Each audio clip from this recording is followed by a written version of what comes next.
L'économie, c'est une révolution industrielle et donc une opportunité de sursaut pour la France. Mais comment libérer ces forces du changement? Laurent Fébis, bonjour. Bonjour. Alors vous, le cœur de votre message, c'est que la révolution de l'économie est en train de se déployer inexorablement envers et contre tous. Oui, l'économie, c'est une révolution hyper industrielle, menée par la base, avec une avant-garde d'agitateurs. Ces révolutionnaires, ce sont des entrepreneurs qui inventent des business models imaginatifs, des applications concrètes pour des technologies, mais aussi de nouveaux usages pour les consommateurs. Alors toutes ces inventions, ces nouvelles applications peuvent-elles se faire avec notre tissu économique actuel, avec les entreprises comme on les conçoit en tant que telles? Bien sûr que non. L'économie a besoin d'entrepreneurs qui bouleversent la conception même de l'entreprise. Les entreprises doivent s'organiser en plateformes collaboratives ouvertes, à la place des structures hiérarchiques cloisonnées des grands groupes. Ces entrepreneurs ont d'ailleurs déjà compris qu'ils doivent ouvrir leur structure, interagir avec leur environnement, canaliser et partager l'intelligence. Pour réussir, il leur faut casser les frontières entre industrie et services, les frontières entre l'offre et l'utilisateur, mais aussi les frontières entre le marchand et le non-marchand. Alors oui, on comprend bien tout ce que cela implique, mais n'est-ce pas un peu utopiste de se développer ainsi dans la conjoncture actuelle? Ce qu'il faut comprendre, il faut prendre conscience que la croissance zéro et la baisse de l'investissement en France, ce ne sont que des moyennes. Et ces moyennes masquent le véritable soulèvement d'une génération d'entreprises qui parvient à vaincre le défaitisme ambiant. Nous en avons évoqué quelques-uns, les Weezings, Lippi, Oxylane, Somfy, Axon. Ce ne sont que des exemples, mais des exemples qui sont révélateurs de cette France qui bouge. Mais ces exemples, ça me semble un petit peu marginaux, on n'en parle jamais, tous les jours ce sont les fermetures d'usines qui font l'actualité. Peut-on en conclure que la France est en retard dans cette révolution? Oui, je suis d'accord avec vous. Et nos institutions ont une grosse part de responsabilité dans ce retard français. Mais cela ne date pas d'il y a 1 an, cela ne date pas d'il y a 10 ans, cela vient de loin. Ce que nous apprend heureusement l'histoire des révolutions industrielles, c'est que la chape institutionnelle cède tôt ou tard sous la pression des forces du changement. Les institutions et les idéologies seront bousculées sous la poussée inexorable des nouvelles forces productives. Je devrais dire ici, plutôt que force productive, la nouvelle intelligence productive. Mais historiquement, la France repose surtout sur des multinationales, ce sont quasiment des institutions elles aussi. Alors quel rôle ces multinationales peuvent-elles jouer dans l'économie? Nous entrons dans la 6e année de crise. Le grand danger d'une longue crise, c'est aussi d'encourager les grandes entreprises matures à s'éloigner toujours plus du territoire pour produire moins cher et conquérir des marchés plus dynamiques. Mais ces grands paquebots ne sont pas forcément le fer de lance de la révolution économique. La logique de ces grands paquebots, c'est d'optimiser leur chaîne de valeur à l'échelle mondiale, en mobilisant le capital, le travail, les matières premières, les technologies, la demande, là où le gisement est le plus favorable. Il ne faut pas s'y tromper. La France ne sera plus que l'un de leurs marchés et surtout que l'un des maillons d'une chaîne de valeur qui est maintenant totalement globalisée. Alors organisation, technologie, institution, vous appelez à balancer, si vous me permettez l'expression, tous les piliers de notre modèle de croissance. Oui, enfin, balancer, je ne l'aurais pas dit ainsi.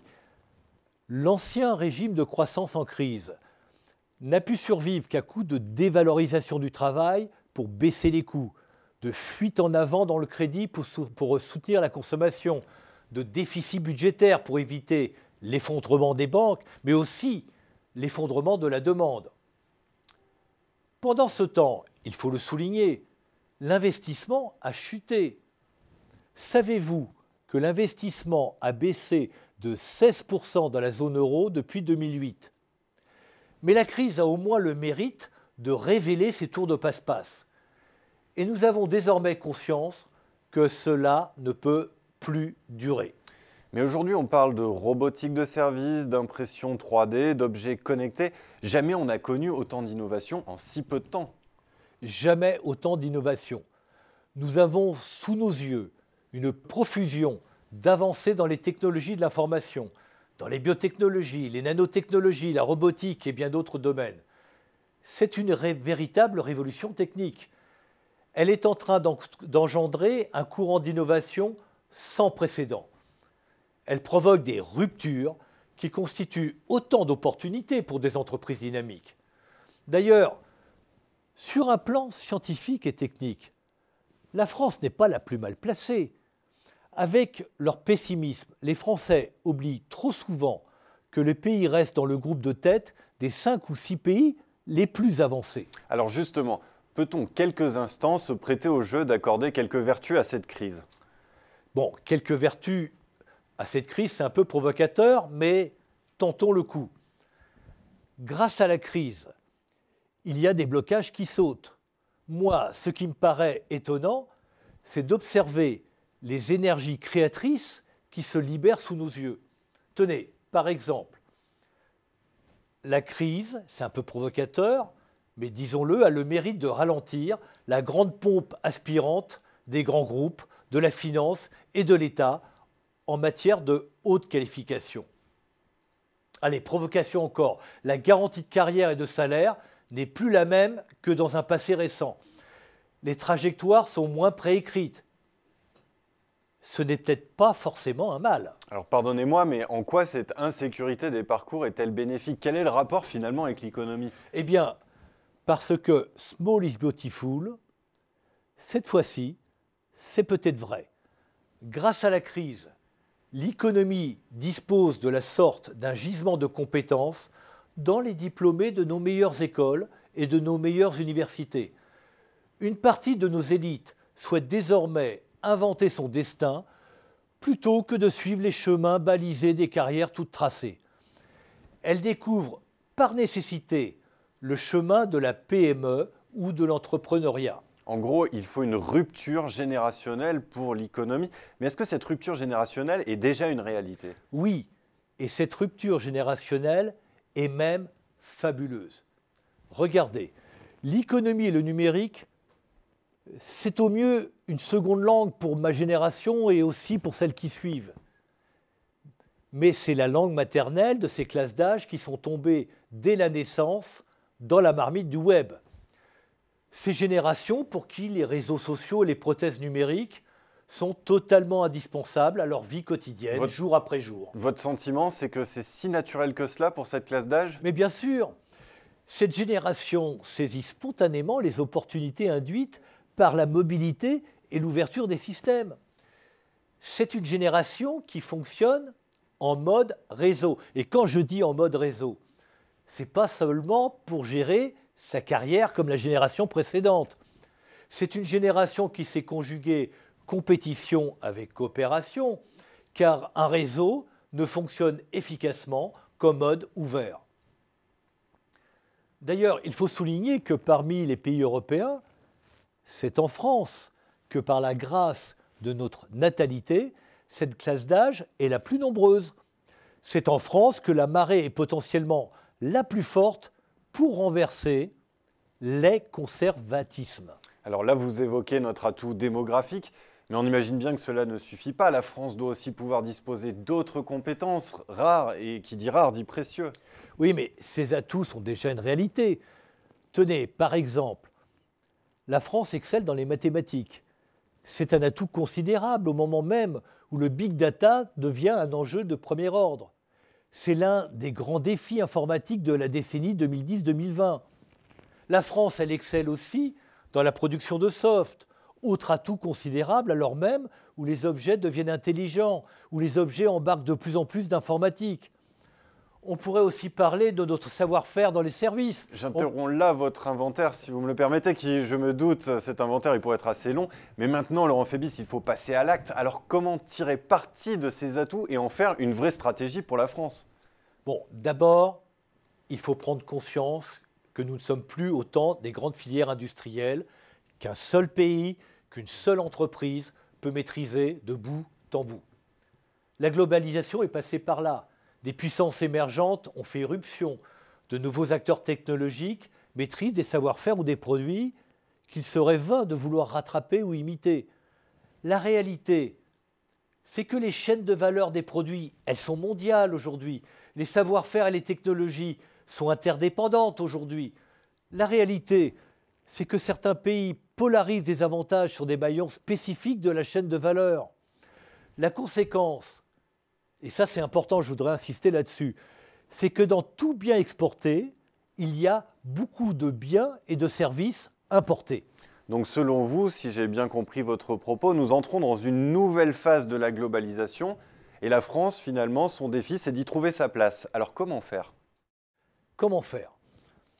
La vraie question, c'est d'être en mesure d'injecter une valeur ajoutée décisive dans cette économie monde en faisant de notre territoire national un maillon incontournable du système mondial de création de la valeur. Vous en revenez aux atouts que nous évoquions il y a quelques instants. Oui, mais pas seulement.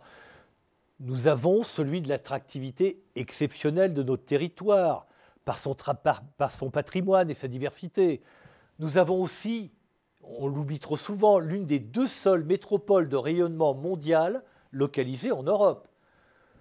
Nous devons faire de cela une arme stratégique de capture de la valeur, car c'est un avantage décisif pour attirer les élites créatives du monde entier. Il faut mesurer la portée de cet avantage-là quand on sait que l'on peut aujourd'hui piloter une plateforme ou un réseau de n'importe où dans le monde, quand on sait aussi que l'élite innovatrice et entrepreneuriale a besoin de se fréquenter, et de préférence dans des endroits agréables. En quelque sorte, il est impératif de stimuler et d'attirer les talents en France. C'est indispensable. Ces talents sont une élite révolutionnaire qui est à la recherche de stimulation, mais aussi de sérendipité. Alors, veuillez pardonner mon ignorance, mais je ne connais pas le mot sérendipité. La sérendipité, c'est un concept anglais qui est, c'est vrai, bien difficile à traduire dans notre langue, dans le pays de Descartes. La sérendipité, c'est la découverte de quelque chose par accident. C'est la trouvaille inattendue, c'est la lumière qui apparaît dans le brouillard, c'est la capacité à tirer parti de l'imprévu. Dans le monde de l'économie, la créativité est autant une affaire de hasard que de nécessité. Un hasard des rencontres qu'un pays attractif doit savoir favoriser. Donc pour résumer votre propos, on peut dire qu'il faut cultiver et attirer en France ces talents et ensuite les insérer dans un deuxième temps dans l'économie mondiale. Oui, exactement. Il faut stimuler tout ce qui peut contribuer à insérer nos entreprises dans le fantastique maillage de l'économie mondiale en leur permettant de produire de la forte valeur ajoutée et de prélever un prix avantageux dans les flux mondiaux de biens et services. Il faut le répéter, importer, ce n'est pas une menace. Si cela nous permet de réexporter un produit ou un service incorporant un savoir français, un savoir-faire français, je devrais dire, spécifique, un savoir-faire français chèrement vendu, parce que sur le marché mondial, payer cher ce travail est avantageux pour toutes les parties. En somme, vous voulez dire qu'il ne s'agit pas simplement de monter en gamme, ce que l'on pourrait d'ailleurs ajouter dans la liste des atouts de la France. Ce mot d'ordre de monter en gamme, il s'inscrit trop souvent dans une conception obsolète de l'économie mondiale. Nous devons nous appuyer en priorité sur nos compétences rares. L'économie permet de rénover les process et de redistribuer les cartes dans un nombre, mais vraiment incalculable d'activités.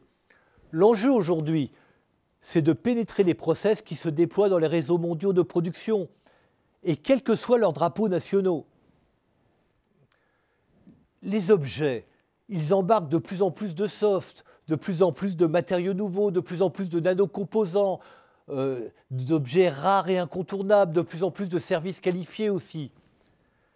Les PME françaises doivent investir ces créneaux, devenir elles aussi incontournables et irremplaçables. C'est par cette méthode qu'elles capteront de la valeur. Alors si les PME sont au centre de l'économie, c'est donc aussi conséquence logique que le rôle de l'entrepreneur est central. Central. Mais il faut comprendre que l'entrepreneur n'est pas forcément en pointe de la technologie. Son talent, en revanche, c'est comme l'artiste, si vous me permettez cette image, d'assembler des matières, des mots, des notes ou des couleurs pour fabriquer une nouvelle composition, pour entrevoir une rupture et le monde d'après, là où d'autres ne reconnaissent que le monde d'hier. Votre conclusion, Laurent Fébis, si j'ai bien compris, c'est que pour tirer parti des opportunités offertes par l'économie, nous avons un besoin indispensable et urgent d'une multitude d'initiatives entrepreneuriales. Oui, vous avez parfaitement compris. Nous avons besoin d'entreprises de toute taille qui savent se rendre indispensables dans le système de valeur de la production mondiale, je me permets de le répéter. Nous avons besoin de vrais entrepreneurs pour créer et développer ces entreprises. Nous avons aussi besoin d'un État stratège qui, après 2 décennies perdues, comprenne enfin que sa priorité doit être de créer les conditions économiques, sociales, financières, fiscales, humaines, pour que le retour du goût d'entreprendre que nous sentons vibrer se transforme en raz-de-marée d'initiatives innovantes. Et puis, qu'importe si la plupart de ces projets échoueront, il n'y a pas de succès sans tentative, il n'y a pas de tentative sans échec. C'est le prix à payer pour l'évolution, on le sait. Dans ce pays qui a trop longtemps vécu dans la nostalgie de la grandeur, nous avons besoin d'une avalanche de projets fous. Il nous faut enfin comprendre qu'en période de mutation violente, c'est parmi les projets fous que se cachent les sources du rebond. Le rebond dans l'art, dans la folie, dans l'utopie pour relancer une économie bien concrète et surmonter une crise bien réelle. C'est donc bien les entrepreneurs qui forment la nouvelle classe révolutionnaire. Laurent Fébis, merci beaucoup pour votre intervention. Merci.